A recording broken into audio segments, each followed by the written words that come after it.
Bom dia para todos os ouvintes internautas que estão na escuta desse programa, assistindo esse vídeo, e que a paz do nosso Senhor e Salvador Jesus Cristo venha reinar em vosso coração. Estamos aqui começando o programa A Bíblia Responde, uma programação vindo aqui através do site www.avozdabiblia.com. Trabalhamos aqui em benefício de estar abençoando a sua vida, de estar trazendo a mensagem da Palavra de Deus para o seu coração. Hoje nós vamos falar sobre expectativa, né? E quantas pessoas estão na expectativa de dias melhores, quem sabe de um casamento melhor, de um relacionamento familiar melhor, na expectativa de um mundo melhor, de um mundo de paz, de amor. Então as pessoas têm esperança, e quando falamos em expectativa, nós falamos em esperança. Pessoas que esperam alguma coisa, ela fica esperando, às vezes até um pouco ansiosa, solícita, esperando chegar esse momento, essa expectativa que aconteça o que ela deseja, né? E o que o mundo deseja hoje? O que você deseja? De um mundo melhor, um mundo construído com paz, porque o mundo hoje não tem paz.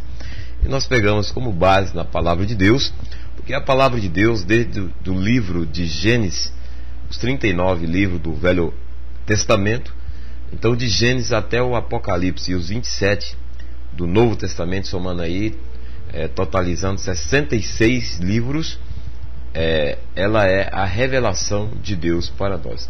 Então a Bíblia é a voz de Deus, e Deus deixou a Bíblia para que nós estudássemos, para que você estude a Palavra de Deus, não para ter conhecimento histórico, conhecimento teórico, mas para você aprender e a praticar o que Deus ensina através da sua palavra. E no livro de Efésios, ou melhor dizendo, na carta de Efésios, no Novo Testamento, você que tem Bíblia, você pode ler na sua Bíblia, no capítulo 5. No capítulo 5, o apóstolo Paulo escrevendo a esta igreja, nós vamos ler aqui o versículo 18, ou bem antes, versículo 15 em diante, diz assim: portanto, vede prudentemente como andais, não como nécios, mas como sábios, remindo o tempo, porque os dias são maus. Pelo que não sejais insensatos, mas entendeis qual seja a vontade do Senhor. Ainda no versículo 18: e não vos embriagueis com vinho, em que há contenda, mas enchei-vos do Espírito, falando entre vós com salmos, hinos e cânticos espirituais, cantando e salmodiando ao Senhor no vosso coração, dando sempre graças por tudo ao nosso Deus e Pai, em nome do nosso Senhor Jesus Cristo. Sujeitai-vos uns aos outros no temor de Deus. No capítulo 5 aqui de Efésios, nós lemos nessa carta, no versículo 1, o apóstolo Paulo deixa escrito assim: sede, pois, imitadores de Deus como filhos amados.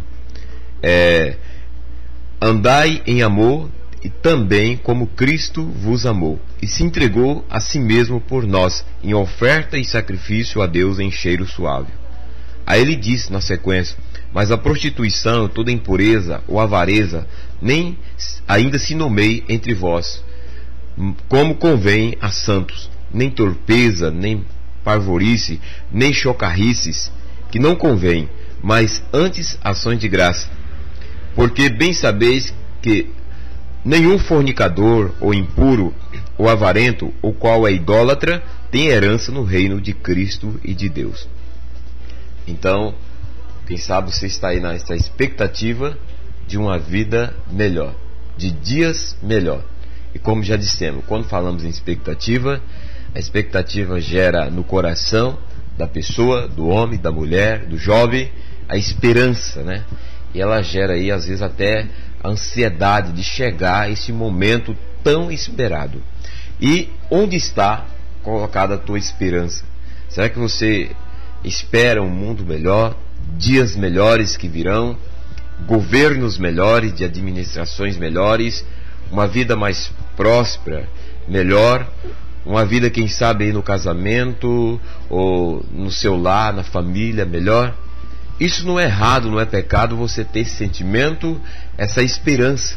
Agora, a Bíblia, ela é a palavra de Deus, e ela não nos deixa enganado, ela deixa bem claro. Então você tem que entender que tudo que está acontecendo nos nossos dias são também cumprimentos proféticos da palavra de Deus. Queira o homem aceitar ou não, a Bíblia está se cumprindo. Inclusive você que é estudioso, ou você que busca muitas informações, quando você liga o seu canal de TV, a maioria das reportagens dos acontecimentos mundiais, até mesmo nacionais aqui no nosso país, são acontecimentos relacionados, seus fatos, com a palavra de Deus. Então a palavra de Deus, ela é atual, ela é a palavra que nos traz revelação, entendimento e discernimento do que está acontecendo, porque o Senhor disse que ia acontecer essas coisas. Por exemplo, nós temos fatos aí, coisas que nos deixam alarmados, ou até mesmo deixa a nação inteira, né? A nação inteira fica abismada, fica amedrontada com tais fatos. Nós vemos o fato que aconteceu no estado do Rio de Janeiro, em Realengo, naquela escola daquele jovem, né, que assassinou aquelas crianças. Em seguida, nós vimos uma reportagem na televisão, está aí na internet, de outro jovem em outro país que entrou num shopping e matou ali, se não me engano, 5 pessoas e feriu outras. E casos assim, em lugares diferentes, em nações diferentes, acontecendo com sequência. Os estudiosos, eles buscam entender o porquê esse fenômeno, né, que está acontecendo. Então eles levam para o lado científico. Nós, servos de Deus, nós discernimos que tudo isso é uma ação maligna. É só você ler, simples, um versículo da Bíblia já responde e você vai entender. Está escrito na palavra de Deus, no Evangelho de João, capítulo 10, no versículo 10 está escrito assim, Jesus deixou bem claro: o ladrão veio senão para matar, roubar e destruir. Jesus está dizendo aqui, ele não está falando do ladrão, do homem, apesar que o homem, quando rouba, ele é usado pelo diabo. Então, o ladrão aqui, ele está dizendo a respeito de Satanás. Aí Jesus vem com a palavra e diz assim, eu não tenho nada com o príncipe deste mundo. O mundo jaz no maligno. O sistema do mundo global, o sistema pecaminoso, os sistemas aí da idolatria, da feitiçaria, da macumbaria, das orgias, das concupiscência, está nas mãos do diabo. Ele domina, queira você aceitar ou não, e ele faz das pessoas escravas dentro desse sistema. E a Bíblia diz que ele domina pela corrupção. Quem sabe você fala mal dos governos, critica do prefeito, do governador do estado, do presidente da república ou dos presidentes, e você diz que é farinha do mesmo saco. Agora eu quero te dizer uma coisa, você que é cristão, em vez de criticar, orem, peça a Deus que liberte essas pessoas, essas autoridades, para que o Senhor repreenda o que está por trás dessas pessoas, que está induzindo a sua mente, o seu coração, a sua vida a praticar tais atos, através da corrupção, da roubalheira. Então o dever nosso, cristão, é orar, porque nós temos o discernimento. Você vai lá para a carta de Efésios, no Efésios capítulo 6, é só você ler na sua Bíblia, na minha está escrito. Em Efésios capítulo 6, o apóstolo Paulo, ele escreve dizendo assim, sobre a armadura de Deus. No demais, irmãos meus, fortalecei-vos no Senhor e na força do seu poder. Revesti-vos de toda a armadura de Deus, para que possais estar firme contra as astutas ciladas do diabo. Porque não temos que lutar contra carne e sangue, mas sim contra principados e contra potestade, contra príncipe das trevas desse século, contra as hostes espirituais da maldade nos lugares celestiais. Portanto, tomai toda a armadura de Deus, para que possais resistir no dia mau. E havendo feito tudo, ficar firme. Estais, pois, firme, tendo cingido os vossos lombos com a verdade e vestido a couraça da justiça, calçar os pés com a preparação do evangelho da paz. E ele diz mais, tomando sobretudo o escudo da fé, com o qual podereis apagar todos os dados inflamados do maligno. Tomai também o capacete da salvação e a espada do Espírito, que é a palavra de Deus, orando em todo o tempo, com toda oração e súplica no Espírito, e vigiando nisso com toda perseverança e súplica por todos os santos. E ele diz mais, e orai por mim, para que me seja dado no abrir da minha boca a palavra com confiança, para fazer notório o mistério do Evangelho, pelo qual sou embaixador em cadeias, para que possa falar dele livremente, como me convém falar. Então o apóstolo Paulo traz aqui uma visão panorâmica no sentido aí do sistema, né, que domina, que governa este mundo pecaminoso. As pessoas são influenciadas às vezes por ações malignas. Agora, o pior inimigo do homem não é o homem contra o outro, matar o outro. O pior inimigo é ele mesmo, é a sua natureza. Por isso Jesus disse no Evangelho de Mateus, capítulo 16, versículo 24 ao 27, todo aquele que quer ser meu discípulo, negue-se a si mesmo, tome a sua cruz e siga-me. Jesus disse, ele está falando aqui sobre o ego.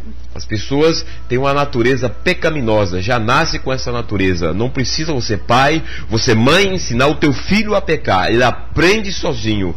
Agora ele vai crescendo, aí desenvolvendo essa maldade do pecado, através de atitude, de ação, de ato, de palavras. Então ele vai desenvolvendo por si mesmo e vai aprendendo as artimanhas com outras pessoas às vezes. Então, nesse momento de expectativa que nós vivemos, nós que somos servos de Deus, se você ainda não é um servo de Deus, seja um servo de Deus verdadeiro, seja um cristão, não um cristão simplesmente religioso, mas uma pessoa que tenha intimidade com a palavra de Deus, uma pessoa que ora, que busca, que jejuma, que consagra a sua vida, que sirva a Cristo de verdade, que tem Jesus como Senhor e Salvador da tua alma, e você vai entender tudo isso.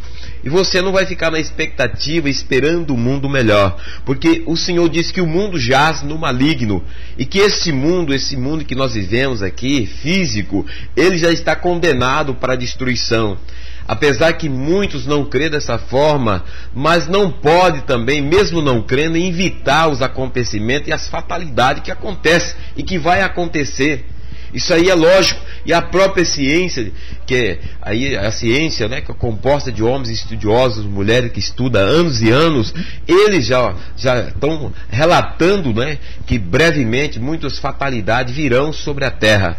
Tudo isso está compatível com o que a Bíblia ensina, está expressando. Então, queira você acreditar ou não, vai acontecer. O que nós queremos aqui transmitir ao seu coração, à sua vida, é que você é uma pessoa muito especial. Você deve tomar uma decisão urgentemente, dentro dessa expectativa, mas uma decisão ao lado de Jesus Cristo, aceitando ou recebendo, melhor dizendo, Ele como Senhor e Salvador da sua alma. Não com medo, aliás, vou dizer aqui, com medo do inferno, com medo disso, daquilo, mas Jesus é o Salvador, aceitando Ele como teu Salvador, como teu Senhor, e submetendo para a salvação da tua alma.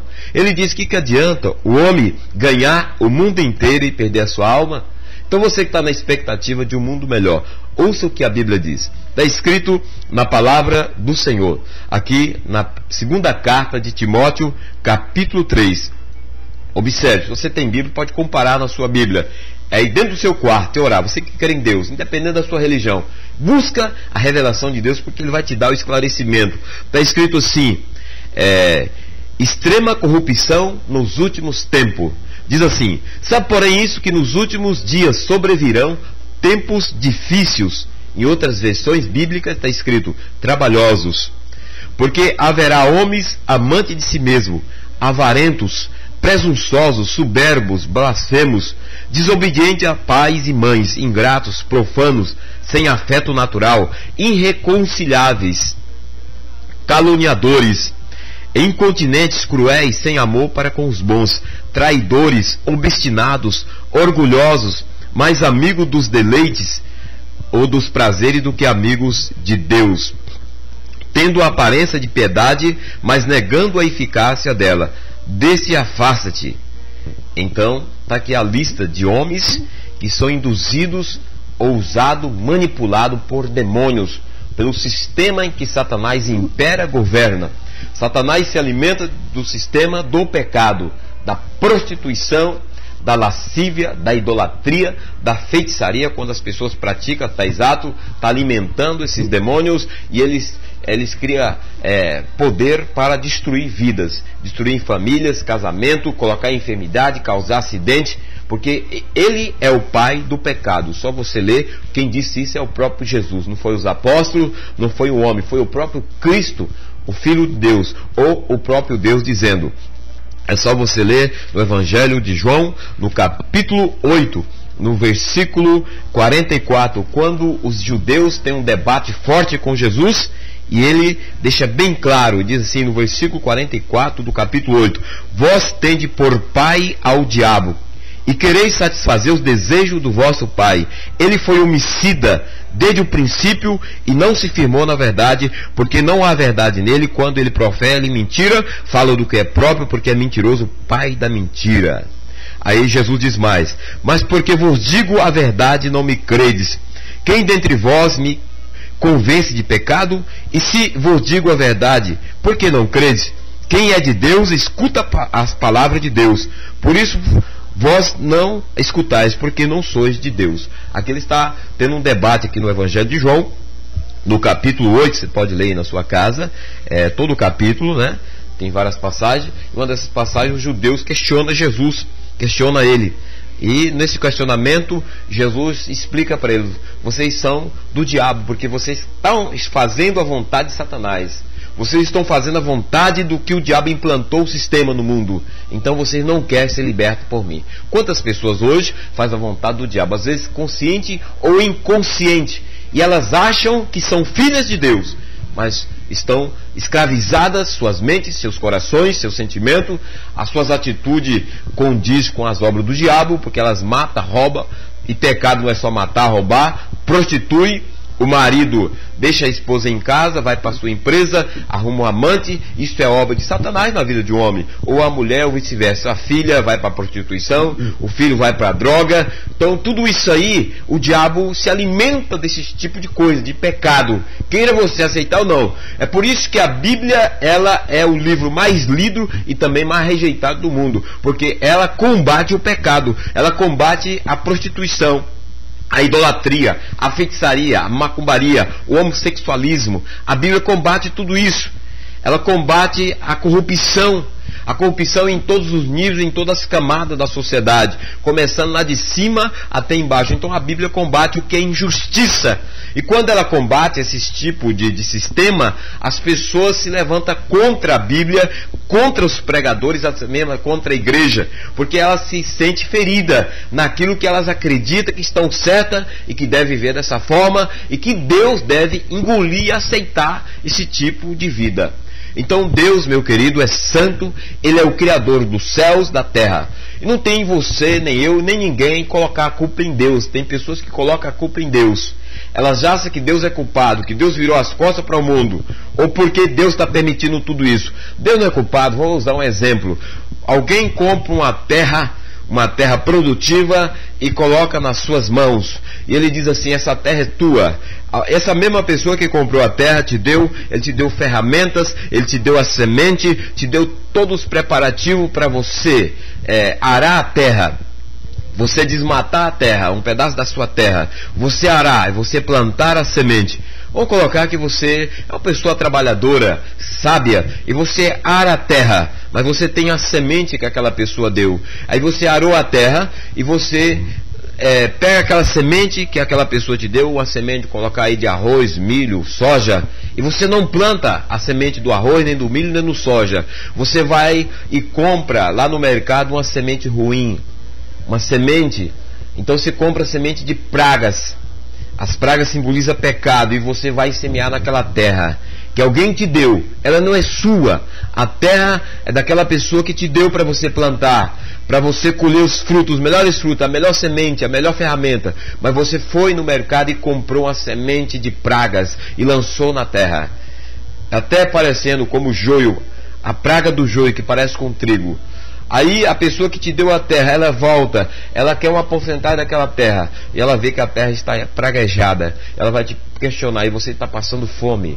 O que eu quero dizer com essa ilustração? A terra é de Deus. O seu coração é como a terra produtiva. A semente é a palavra de Deus. Agora existem dois tipos de pessoas semeador.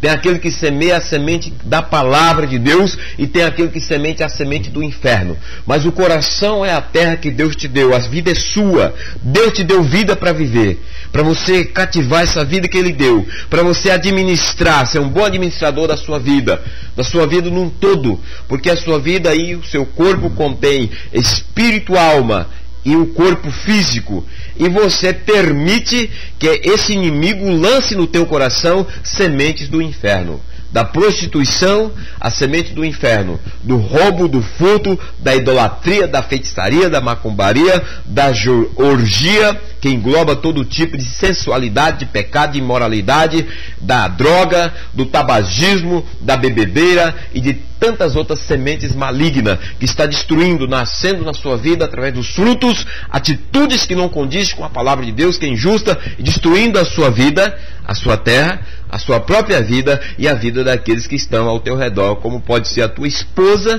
pode ser o teu esposo, pode ser os teus filhos, a tua família, pode ser as pessoas parentes tua que te ama, que sempre estende as mãos, mas você está deixando o inimigo aqui nós estamos referindo a Satanás, mas ele não vai descer ou vai subir, aliás, melhor dizendo, do inferno e aparecer para você e falar assim: vou plantar a minha semente no teu coração. Ele usa o sistema que está nas suas mãos, o sistema corrompido, o sistema que foi corrompido desde a queda de Adão e Eva no jardim do Éden, e cada dia que passa o sistema tem ficado mais corrompido, mais destrutivo, porque ele domina. Como é que ele domina? Ele domina através das mentes das pessoas.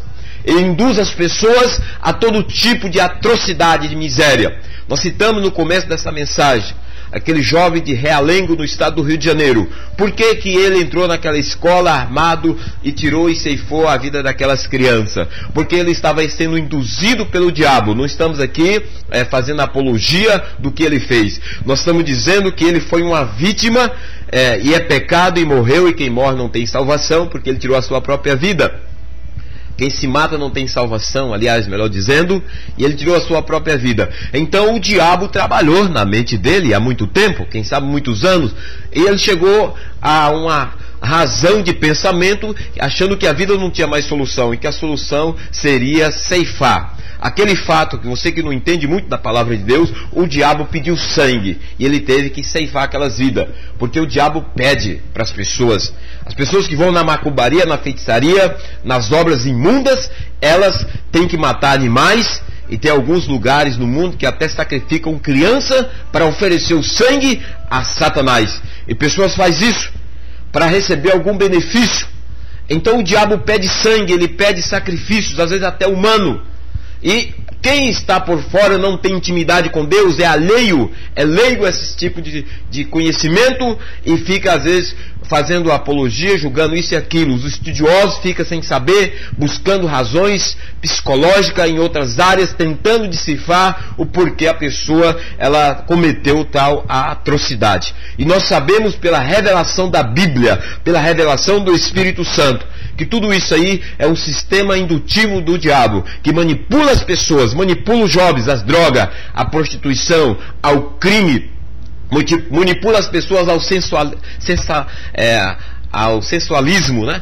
Manipula as pessoas à inversão de valores de Deus para os humanos, para buscar satisfação pessoal. Então, meu querido, você que está nessa expectativa, o que você e eu temos que fazer, sabe o que é? É entregar a vida para Jesus, é nos arrepender dos nossos pecados, é convertermos a Deus. Conversão é mudança de caminho, principalmente você, pregador do Evangelho, nós, pastores, evangelistas, missionários, irmãos em Cristo. Quem sabe que tem tendo contato nesse site ou nesses vídeos através do YouTube. Nós temos que fazer, você que é pastor, colocar a tua igreja, orientar, orar, aclamar, buscar perdão de Deus, clamar. Você que é cristão, não é crente, mas você se considera cristão, você se considera um servo de Deus. Sabe o que você tem que fazer, que eu tenho que fazer? É nos colocar a nossa boca no pó e clamar a Deus pelos nossos pecados nojentos, as nossas iniquidades que fede diante de Deus, que causa transtorno, que traz miséria, porque o diabo se alimenta do pecado. É entregar nossas vidas para o senhorio de Cristo e pedir a misericórdia dele. Mas nesse tempo de expectativa, as pessoas têm dado mais valor, mais vazão e mais importância às coisas desta terra. Tem buscado muitas vezes o materialismo, tem buscado a fama, o sucesso, Mas tudo isso não pode preencher o vazio do coração do homem. E elas continuam desesperadas, buscam em vários caminhos, em várias fontes, e não conseguem encontrar solução de paz para o seu coração. Não conseguem encontrar amor, felicidade, e elas sofrem. Multidões no caminho da indecisão. Quem sabe você está nesse caminho. Mas você que está ouvindo essa palavra, entrega a tua vida para Jesus. Nós lemos aqui no princípio, na carta de Efésios, no capítulo 5, o apóstolo Paulo escrevendo a esta carta, a esta igreja que está em Éfeso, essa igreja implantada, uma igreja do Senhor Jesus Cristo, e ele diz para aqueles irmãos que enfrentavam problemas como você está enfrentando, problema no casamento, problema com o filho, problema financeiro, problema às vezes com o vizinho, problema na sociedade, ou problema consigo mesmo. Então eram pessoas comuns como nós, do dia a dia, e elas enfrentavam problema, e Paulo vem com essa palavra e diz para eles: portanto, vede prudentemente como andais, não como nécios, mas como sábios. Então, como pessoas que têm entendimento, que têm a prudência, que sabem fazer escolha. O teu futuro depende da tua escolha no presente. Se você faz escolha errada, futuramente você vai sofrer as consequências da tua escolha hoje, né? Se você escolhe andar por este caminho, quem sabe aí das boates, das noitadas, jovem, então você está escolhendo, você escolheu, Deus não vai impedir você, e você vai até na igreja, mas você vai para a boate. Só que você está correndo o risco, primeiro, de receber no seu corpo aí o vírus da AIDS, ou correndo o risco da sua vida ser ceifada a qualquer momento, porque você se embriaga pelo sexo livre, você se embriaga pelas bebidas, você se embriaga por tantas coisas que o mundo te oferece. E às vezes você sai dirigindo bêbado, e você está correndo o risco de qualquer hora o diabo te ceifar de um acidente. Então é de se pensar. Isso se chama imprudência, insensatez. Insensatez, pessoas que não têm prudência, que não valorizam a sua própria vida e não pensam do que está fazendo. Ela quer divertir, ela quer esnobar da vida, daquilo que a vida lhe oferece, que o mundo lhe oferece. Então isso aí é falta de sabedoria, porque o prudente pensa no que ele vai fazer. Aí Paulo vem e diz: portanto, vede prudentemente como andais, não como nécios, mas como sábios em Deus. Pessoas sábias que têm temor de Deus, que sabem escolher o que é melhor. Ninguém que é sábio vai escolher beber veneno. E quantas pessoas têm bebido o veneno do pecado mortífero que leva a pessoa até mesmo ao inferno? Aí o apóstolo Paulo vem com essa palavra e diz: não vos embriagueis com vinho que há contenda, mas enchei-vos do Espírito Santo, enchei-vos da palavra de Deus, enchei-vos da sabedoria de Deus. Falai entre vós com salmos, com cânticos espirituais, falai entre vós com amor, com alegria, regozijai-vos, vivei a felicidade. Felicidade não significa ausência de problema, não significa ausência de tristeza, de luta ou de situações que passamos. Felicidade é você passar pelos problemas, pelas lutas, situações, mas no poder do nome e do sangue de Jesus Cristo você se tornar mais do que um vencedor. Isso é você alcançar realizações na alma, no coração, no espírito, até mesmo no físico ou no seio da família. Isso é felicidade. E Paulo está dizendo, então, nesse mundo de expectativa, você que está colocando a tua esperança, vou ler o último texto que diz em a primeira carta aos Coríntios, capítulo 15, no versículo 19, você pode ler também na sua casa. Aqui está a questão dessa carta, nesse capítulo, sobre a ressurreição. Um grupo de pessoas acreditava que Jesus tinha ressuscitado e outro grupo não. Um grupo de pessoas acreditava e um grupo de pessoas também hoje acredita que Jesus, ele morreu, acabou. Foi um bom profeta, como foi Elias, que foi arrebatado no carro de fogo, como foi Jeremias, Isaías, e uma lista de profetas, Amós, Daniel e outros profetas do Velho ou do Novo Testamento. Mas Jesus, ele foi muito mais do que um profeta simples humano. Ele foi o profeta, ele é o profeta dos profetas, Senhor dos senhores, Rei dos reis, o Deus encarnado, Deus que se tornou encarnado em Filho e se manifestou a glória dele para nós, e a salvação e o perdão. Aqui, Paulo tem um debate com esse grupo de pessoas que não acreditava na ressurreição de Cristo, mas acreditava num Cristo natural. Um Jesus Cristo que veio, que morreu, que fez uma boa obra antes da sua morte, da sua crucificação, como os demais apóstolos, profetas e patriarca. Aí Paulo, ele escreve essa palavra, dizendo aqui no capítulo 15, 1 aos Coríntios, carta aos Coríntios, se você ler aí na sua Bíblia, você vai entender essa mensagem. Ele diz assim, 1 aos Coríntios, capítulo 15, no versículo 15 em diante. E assim somos também considerados como falsas testemunhas de Deus, pois testificamos de Deus que ressuscitou a Cristo, o qual, porém, não ressuscitou se, na verdade, os mortos não ressuscitam. Porque se os mortos não ressuscitam, também Cristo não ressuscitou. Versículo 17. E se Cristo não ressuscitou, vã é a vossa fé, e ainda permanecei em vossos pecados. Versículo 18. Também os que dormiram em Cristo estão perdidos. Mas se esperamos em Cristo só nesta vida, somos mais miseráveis de todos os homens. Se esperamos em Cristo só nesta vida, somos mais miseráveis de todos os homens. Mas agora Cristo ressuscitou dos mortos, e foi feito as primícias do que dorme. Porque assim como a morte veio por o homem, também a ressurreição dos mortos veio por o homem. Está falando que a morte veio por Adão, a morte espiritual, e a ressurreição, e Adão, devido à morte espiritual que veio o pecado, entrou nele em Eva, veio a morte física, o corpo, né, que desce ao pó, porque do pó o homem foi feito. Por isso, quando você vai no cemitério levando alguém para sepultar, você pode ir lá depois de dos meses ou ano, aquele corpo que pesava 80, 100 e poucos quilos, se transforma, quem sabe aí, em 3 quilinhos de pó, porque a terra comeu aquele corpo, diluiu, misturou-se com a terra, porque nós fomos formados do pó da terra. Mas o espírito da pessoa, se morre em Cristo, ela acorda para Deus. Mas se morre no pecado, se você morrer no pecado, a sua alma, o seu espírito vai para o inferno, porque diz a Bíblia que o que leva o homem ao inferno é o pecado, e o diabo se alimenta do pecado. Mas se morre em Cristo, está vivendo com Cristo, morre em Cristo, o corpo vai para a terra, esperar até o último dia da ressurreição, quando Cristo voltar, e o espírito torna a Deus, vai para o paraíso. Então, muitas pessoas esperam em Cristo, acreditam em Cristo somente nessa terra. E essas pessoas se encaixam nesse texto de Filipenses, capítulo 3. Você pode ler na sua Bíblia. Capítulo 3 de Filipenses, versículo 18. Diz assim: porque muitos há dos que muitas vezes vos disse, agora também digo, chorando, que são inimigos da cruz de Cristo. O fim deles é a perdição. O Deus deles minúsculo é o ventre, e a glória deles é para a confusão deles mesmos, que só pensam nas coisas terrenas. Mas a nossa cidade está nos céus, onde também esperamos o Salvador, o Senhor Jesus Cristo, que transformará o nosso corpo abatido para ser conforme o seu corpo glorioso, segundo a eficácia do seu poder, de sujeitar também a si todas as coisas. Existe um grupo de pessoas no Brasil, de evangélico, de cristão, vamos colocar assim, que acredita no Jesus, não o Jesus Cristo ressurreto dentre os mortos.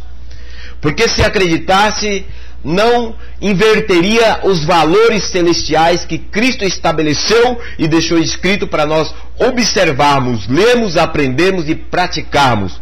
Porque primeiro ele disse, através da carta de Hebreus, sem a santificação ninguém verá o Senhor.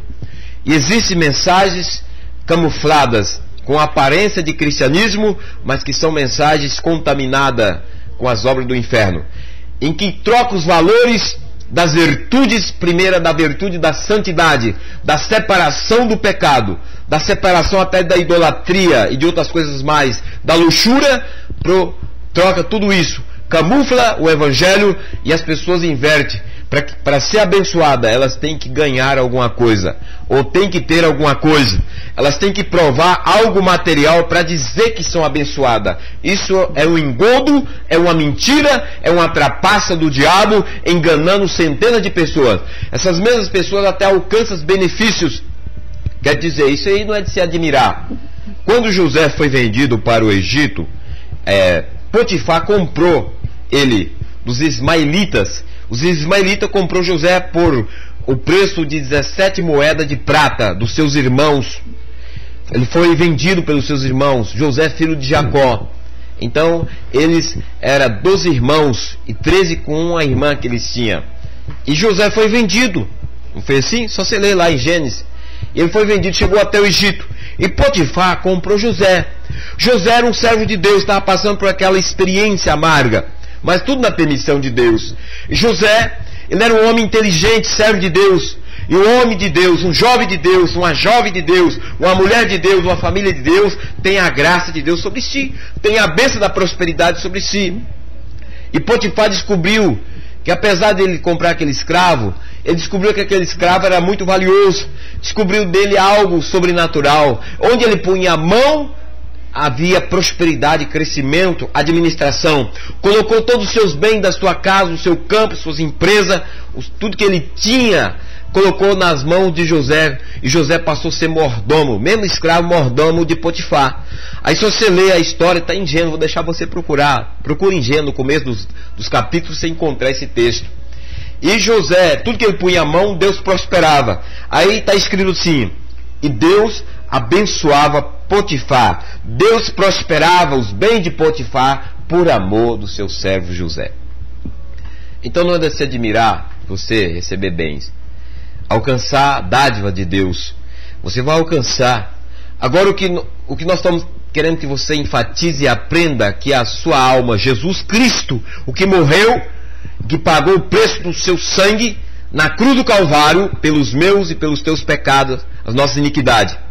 Ele vem e diz, no Evangelho de Mateus, capítulo 16, versículo 24 ao 27, ele diz: aquele que quer ser meu discípulo, renuncie a si mesmo, tome a sua cruz e siga-me. Aquele que perder a sua vida, acha-la. E ele diz mais: que aproveita o homem ganhar o mundo inteiro e perder a sua alma.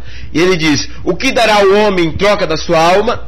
O que Jesus está enfatizando? Que muitas pessoas trocam. Eles vão atrás de Jesus pelas mãos que produz milagres, pelas mãos que produz prosperidade, mas não quer olhar diretamente na face de Jesus, que nos transmite a glória e a santidade de Deus. E sem a santificação, ninguém verá o Senhor. Santificação é pureza, é abandono do pecado, das imundícias, é nós vivemos como Cristo ordena. Então por isso que Paulo escreve a esta igreja, a igreja aqui do capítulo 3 de Filipenses, essa igreja de Filipe, dizendo: porque muitos dos quais muitas vezes vos disse, e agora também digo chorando, que são inimigos da cruz de Cristo. Nós citamos aqui Mateus capítulo 16, versículo 24 ao 27. Jesus vem dizendo que o Evangelho tem cruz, que o cristianismo tem cruz. Não está dizendo que você deve carregar a cruz de madeira, ele está dizendo que você vai passar por afronta, sofrimento, humilhação, escárnio, desprezo. E o final de tudo isso, você tem que morrer na cruz. Mas não precisa mais você morrer literalmente, porque já foi concluído essa morte em Cristo. Você morreu através de Jesus na cruz. Os teus pecados foi cravado na cruz, os meus, as tuas iniquidades. Isaías capítulo 53, você pode ler todo o capítulo. Foi levado sobre ele os nossos pecados, as nossas maldição, foi cravada em Cristo, e o prêmio que ele recebeu da humanidade, desse sistema pecaminoso em que os homens dominam, foi uma cruz e uma coroa de espinhos, prego nas mãos e pés. Então isso que Jesus recebeu, você deve entender o processo da salvação.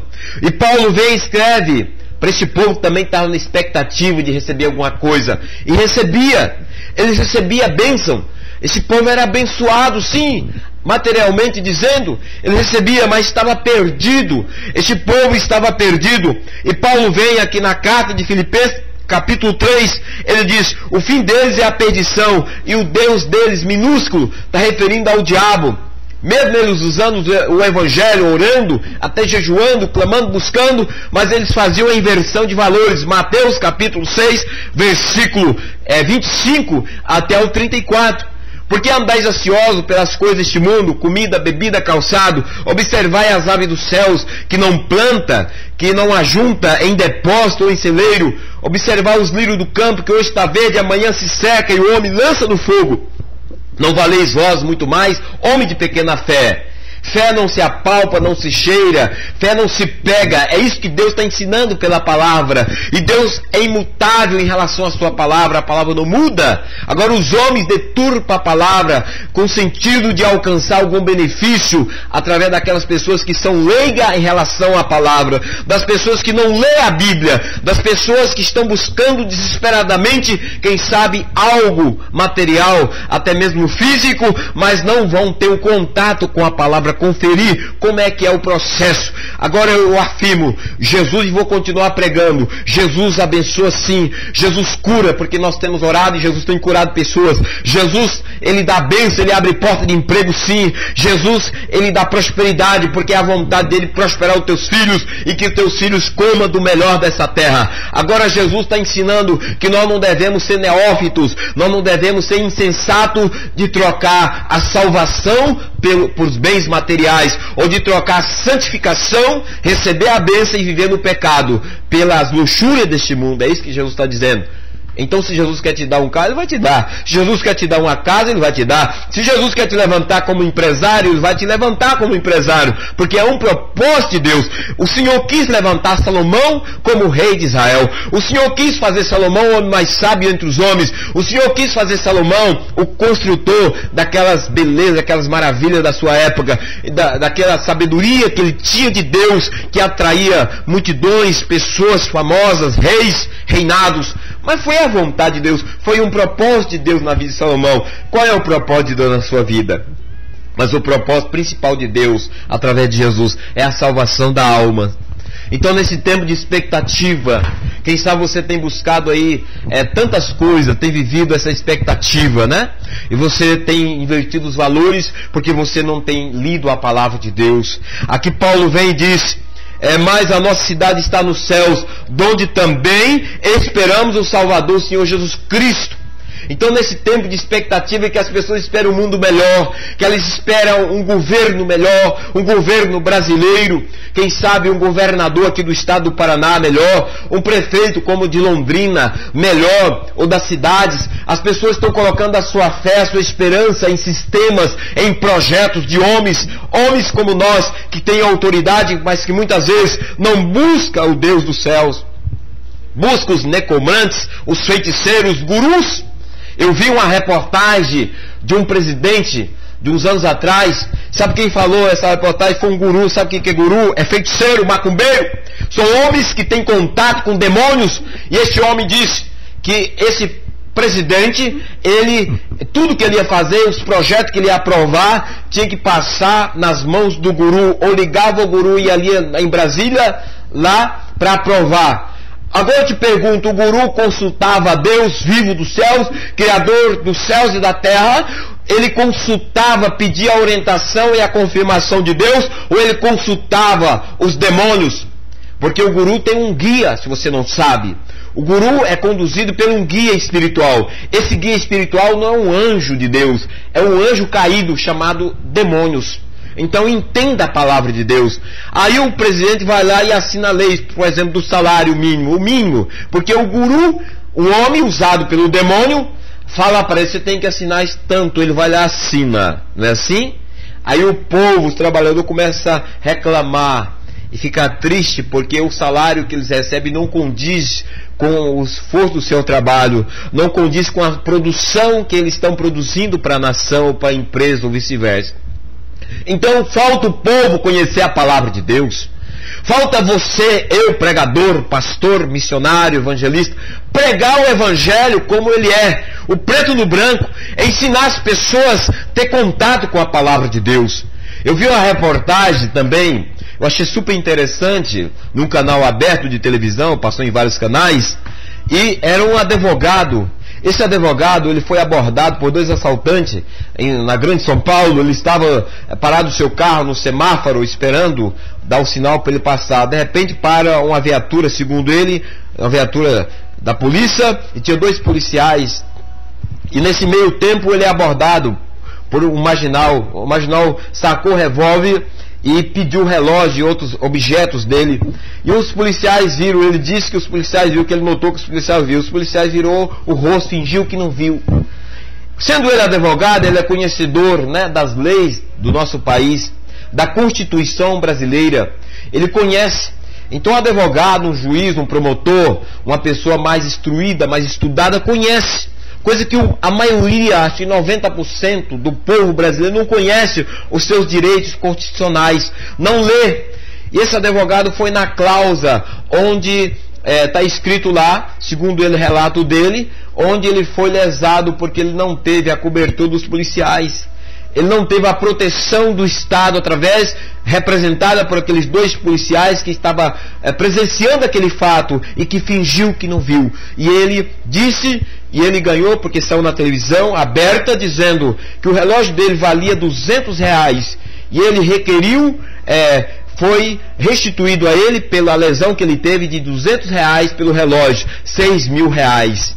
Então ele foi indenizado pelo Estado por 6 mil e ele recebeu dinheiro, por isso ele deu a reportagem. Sabe o que ele diz mais? Ele diz: o povo brasileiro padece por não conhecer os seus direitos das leis constitucionais que estão relatadas na Constituinte brasileira.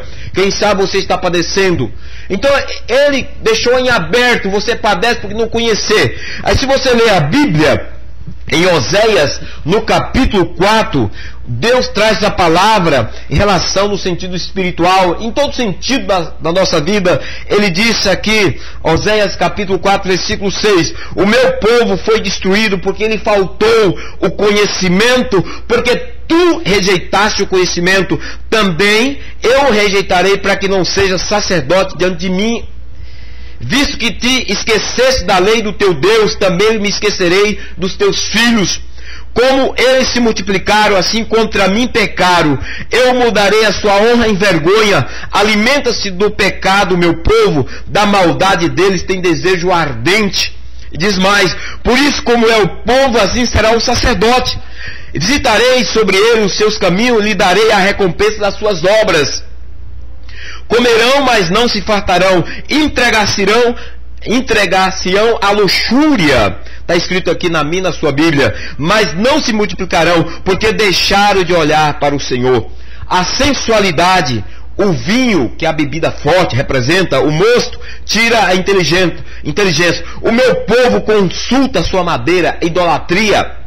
E a sua vara lhe responde, porque o espírito minúsculo, o demônio da luxúria, os engana, e ele se corrompe, apartando-se da sujeição ao seu Deus, ou seja, da submissão a Deus, da entrega a Deus, de fazer a vontade de Deus.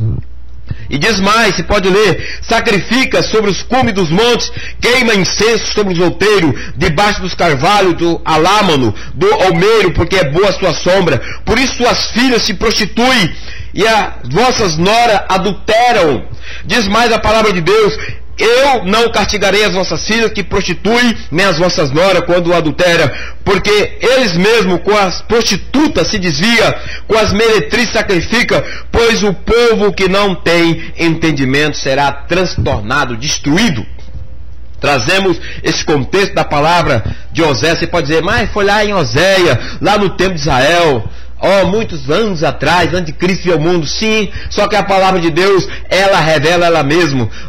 Para você que tem um entendimento, você é intelectual ou não intelectual, você que é estudioso, quem sabe estudou história, outros tipos de matérias, e você desfaz da Bíblia, mas você não pode negar os sinais que estão aí, porque a Bíblia comprova e a ciência também está comprovando. Então você tem que calar, engolir seco, e se você for um pouquinho humilde, baixar o teu joelho, enterra a tua boca em pó e falar: Senhor, agora eu creio que existe um Deus superior que me dá o ar para respirar, e que eu não sou nada, e que o meu conhecimento é nada diante da grandeza e da sabedoria e da revelação de Deus. Então Oséias vem através do Espírito Santo de Deus dessa palavra para aquele povo e para nós no nosso dia. Trazemos essa palavra para o contexto, neste mundo de expectativa, do contexto brasileiro. Está aí as matanças nas escolas. Por quê? Estão se engoldando do pecado. Por quê? Porque as pessoas não têm entendimento, como mula ou como animal irracional vivem. Não busca a face de Deus, busca o pecado. Não se pode corrigir um filho, o pai não pode corrigir. Não estamos dizendo que tem que maltratar filho. Correção não significa bater no filho. Significa o pai, às vezes, aplicar uma disciplina. Colocar o filho no quarto, disciplina. Significa, às vezes, cortar os benefícios do filho, mas a lei vem e dá um respaldo aos adolescentes, às crianças, e elas não podem ser corrigidas, né? Por que elas não podem ser corrigidas? Aí vem o traficante, cata aquela criança que é rebelde e dá um dinheiro ilícito na mão dela e ela começa a matar, roubar, passar droga. Isso ninguém vê. Então, nesse mundo de expectativa, cheio de religioso, nós temos que pregar a verdade e combater as obras do diabo. Agora você não vai combater as obras do diabo com a força, com o muque. Você não vai combater as obras do diabo com persuasão de palavra. Sabe como você e eu combateremos as obras do diabo? Combateremos esse sistema contaminado, corrompido, destrutivo, pregando a verdade e vivendo a verdade. Com os joelhos no chão, com oração, com jejum, consagração, levando as pessoas ao conhecimento. Os sacerdotes aqui do tempo de Oséias, ou os sacerdotes que simbolizam os pastores, ministros dos nossos dias, e aqueles religiosos que estão falando em nome de Deus, em nome de Jesus, é a mesma coisa. Em vez de pregar a verdade, pregam a meia-verdade. Então é o que nós lemos lá na carta do Novo Testamento, Filipenses, capítulo 3, versículo 18 em diante. Este povo são inimigos da cruz de Cristo, porque só estão pregando materialismo, prosperidade falsificada, e o povo continua preso, engoldado pelo pecado, preso pelos demônios que alimentam do pecado. Recentemente, ficamos, se não me engano, uma serva de Deus, ela levou 18 facadas, jovem, eu não sei, não vou citar por ética, de um determinado ministério no estado de Minas Gerais, em Belo Horizonte. Aquela jovem foi alvejada com 18 facadas, segundo a reportagem. Ela começou a namorar uma pessoa não cristã, e ela terminou o namoro, ele gostou dela, normal, entrou a paixão, e o diabo induziu essa paixão ao ponto dele esfaquear aquela jovem com 18 facadas. Então, por quê? Está faltando pregar a verdade nas igrejas, está faltando pregar a verdade na nação, está faltando pregar a verdade nesse mundo de expectativa, da evolução da internet, da evolução dos celulares, aliás, até as criancinhas, os bebês agora têm celular, porque os pais compram e colocam ali na sua bolsa que leva para a creche ou leva para a escola, né, particular. As crianças, os bebês, tem um celularzinho do lado, é um aparelho de comunicação, e as pessoas ficam fascinadas com os celulares que agora tem câmera de televisão, os celulares que têm aparatos, recursos, né, celulares folhados a ouros, folhados a diamantes, celulares luxuosos, valorosos, que valem milhões de dólares, não é assim? Estão aí entusiasmados com o avanço da ciência no campo da medicina, no campo da agricultura, no campo do ensino e tantas outras coisas que estão fascinando as pessoas, mas as pessoas cada dia estão entrando no abismo, num buraco profundo, e nós, como os pregadores do Evangelho, ficamos alheios, sabemos dessa realidade, e muitas vezes não queremos pregar, porque nós temos que agradar o povo, porque se você não agradar o povo não vai congregar. Se o povo não congregar, você não vai ter o dinheiro para abastecer o seu carro. Agora quero dizer que Jesus andou em cima de uma mula ou de um burrinho, Jesus andou de a pé, mas se tivesse carro naquela época, Jesus usaria sim, ele poderia usar as limusines, as Ferraris, porque ele é dono de tudo. Mas eu creio que Jesus não usaria as limusines, não que é pecado alguém ter uma Ferrari ou uma limusine. Jesus usaria o carro bom, mais simples, que não transmitiria ou não aguçaria as pessoas na luxúria, não? Jesus moraria, quem sabe, até num palácio mais simples.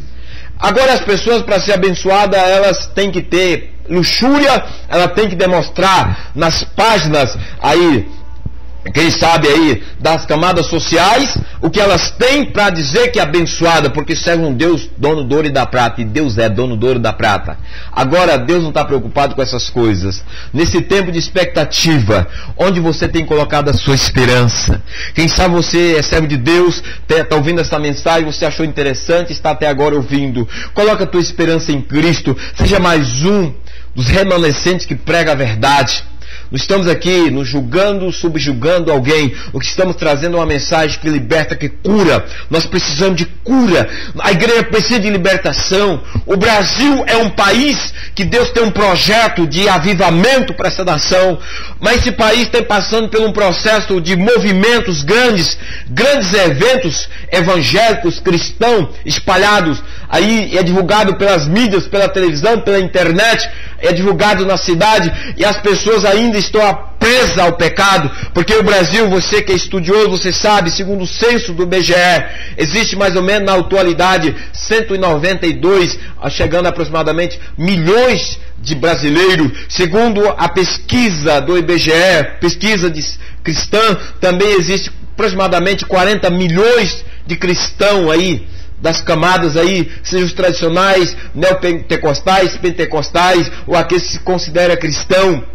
Agora existe aí nesse campo brasileiro uma tarefa muito grande, e o diabo usa pessoas, entra nas escolas. Você que é cristão, independente da sua placa religiosa, qual é o seu sentimento, qual é a sua expectativa em relação a tudo isso, qual é o resumo que você faz em tudo isso? Entra pessoas usadas, manipuladas pelo diabo, usadas por Satanás, entra numa escola e ceifa 12 vidas, sem pudor, sem misericórdia, mata. Essa pessoa também precisava da misericórdia, infelizmente morreu.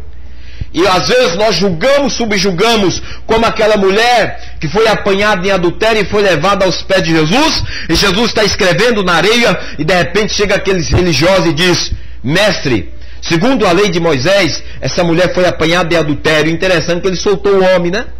Quem sabe o homem tinha um apeixado com aquele grupo religioso, ou fazia parte daquele partido religioso. Aquele homem foi solto, porque ela não estava adulterando sozinha, ela não estava aí masturbando, usando o seu corpo com as mãos, ela estava tendo um relacionamento físico, sexual com o homem, natural. E apanharam aquela mulher em adultério, libera o homem, porque quem sabe fazia parte de um partido daquele político, e leva a própria mulher, eu creio, arrastando pelo cabelo, joga aos pés de Jesus, e diz assim: mestre, na lei está escrito que quando a mulher é apanhada de adultério, na realidade na lei está escrito que é apanhado os dois, tinha que morrer os dois, ela tem que morrer.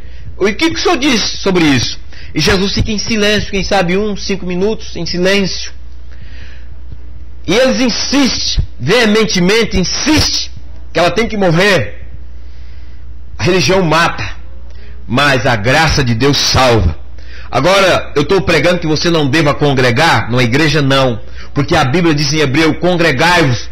E Jesus diz que aquele que não toma a santa ceia, o corpo e o sangue representado pelo pão e o suco de uva, não tem parte com ele. Então você tem que congregar. Agora, vou congregar a religião, mas desde que seja a religião que o cerne é Jesus o Salvador, que a religião prega a santidade, que a religião prega contra o pecado, contra todo tipo de sistema pecaminoso, e que a religião prega o amor, a comunhão, que tem Cristo como o único suficiente Salvador. Então vai e congregue. Não fique firmado: eu não vou congregar porque a religião mata. Religião mata, a religião sem Cristo, a religião sem Jesus, religião sem o amor, sem a misericórdia, religião sem a graça de Deus mata. Ou seja, o diabo é o maior religioso, ele tem a sua religião, e ele implanta o seu sistema, e ele deturpa, ele usa a palavra de Deus para deturpar as mentes das pessoas. Então, o que nós temos que fazer? Voltando ao caso daquele jovem e de outros mais que estão matando, roubando. E o pior assassinato é o assassinato religioso. É onde prega uma meia-verdade, onde prega uma mentira, onde induz as pessoas a permanecer escravas do pecado, da idolatria, da feitiçaria, das orgias. Sabemos casos de jovens que vão nas igrejas evangélicas, ou não evangélicas, ou católicas, outros lugares que falam que tem Deus.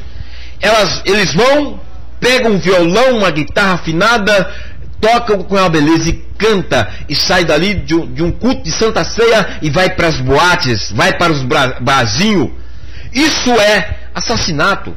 Estão matando, estão destruindo a reputação, estão destruindo o testemunho vicário de Cristo no país. Então você está ouvindo essa mensagem?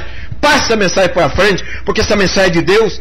É Deus falando comigo, está me corrigindo, está corrigindo você. É Deus nos chamando ao arrependimento, Deus nos chamando à reconciliação do verdadeiro evangelho, o cristianismo. Nós precisamos entender isso, meu querido. Porque Deus tem uma grande obra nessa nação, neste mundo, neste país de expectativa, na sua vida que tem uma expectativa de dias melhores. Não virão dias melhores, mas podemos ver pessoas melhores, podemos ver famílias transformadas melhores. Dentro dessa expectativa, nós podemos ver casamentos transformados.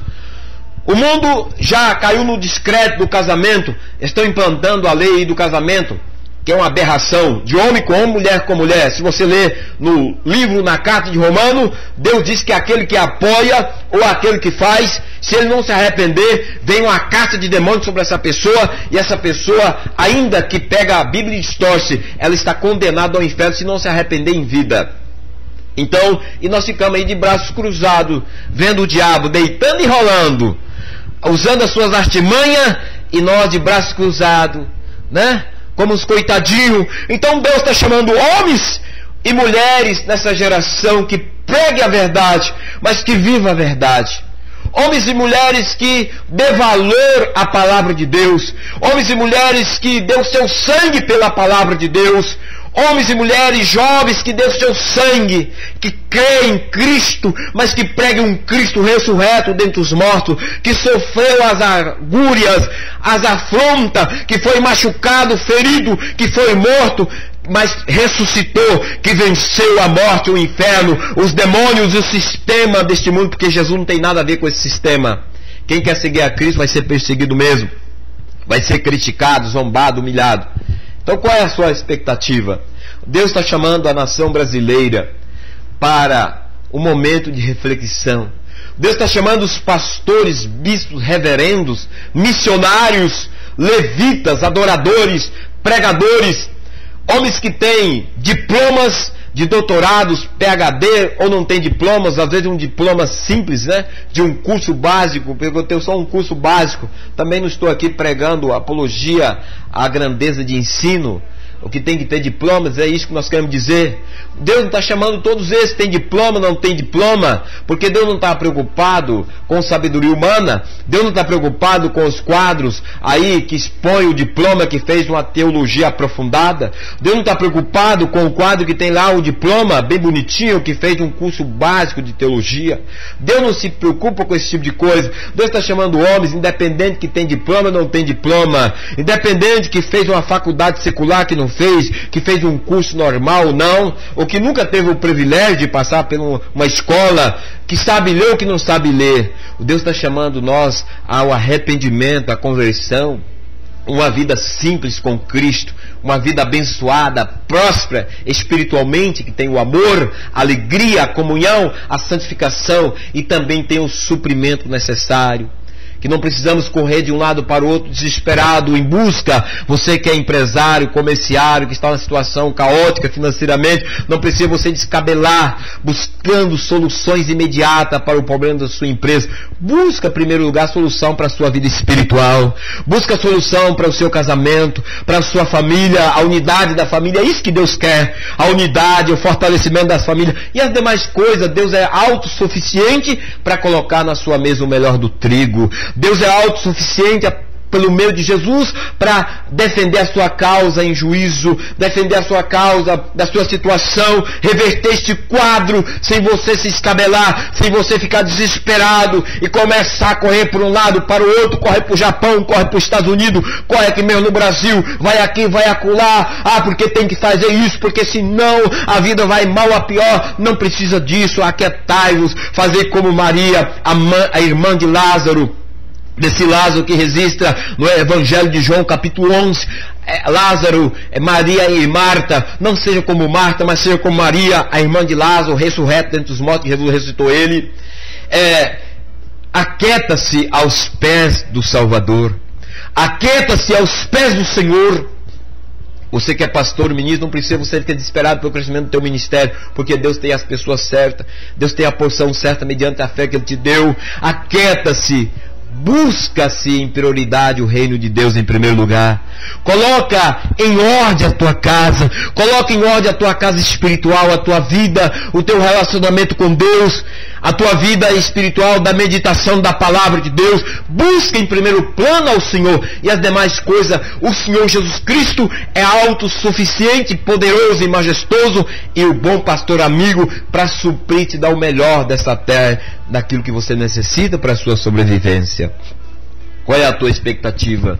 Nós vamos orar nesse instante. Quem sabe a tua expectativa, ela tem sido uma boa intenção, uma boa visão na ótica humana, na ótica deste mundo materializado. Mas qual é a expectativa de Deus em relação à sua vida espiritual? Já pensou sobre isso? Qual é a expectativa de Deus em relação ao ministério que Deus te deu? Os dons que Deus te deu, ou o dom, o talento que Deus te deu? Qual é a expectativa que Deus tem naquele dia que Ele vai te chamar e vai me chamar de forma individual? Que a Bíblia fala que cada um comparecerá diante do tribunal de Cristo para ser julgado segundo as suas obras. Qual é a expectativa que o Senhor visualiza para o futuro, quando nós partimos, naquele dia que cada um individualmente vai ser chamado diante da sua presença para apresentar as suas mãos, as suas obras, as suas benfeitorias que fizeram para a glória de Deus? Já pensou sobre isso? Se não pensou, pense, medite, reflita e tome uma decisão e coloque em ordem a sua vida. Nós vamos orar. Meu Deus, nós te agradecemos pela tua presença. Pai, nós não somos nada, somos pessoas falhas, pecadoras. Mas diz a tua palavra, eu creio e recebi. E eu creio que essa pessoa recebeu ou está recebendo, como eu recebi a Jesus Cristo, o Senhor e Salvador da minha alma. Que o sangue de Jesus me purifica de todo pecado. E que nenhuma condenação há para a minha vida e para a vida daqueles que creem, estão em Cristo e anda não segundo a carne, mas segundo o Espírito Santo. Então nós oramos por essa pessoa nesta manhã, nesse dia. Nós pedimos que o Senhor toque na vida dessa pessoa. Meu Deus, essa pessoa que não tem força de se libertar desse pecado, do vício da droga, do vício do crime. Essa pessoa que não tem força de se libertar do vício da sexualidade, do vício da prostituição. Quem sabe até um pastor, uma pastora, um missionário, uma missionária, um irmão em Cristo, ou essa pessoa que ainda não teve uma experiência com Cristo, mas que quer se libertar porque ela crê no Senhor.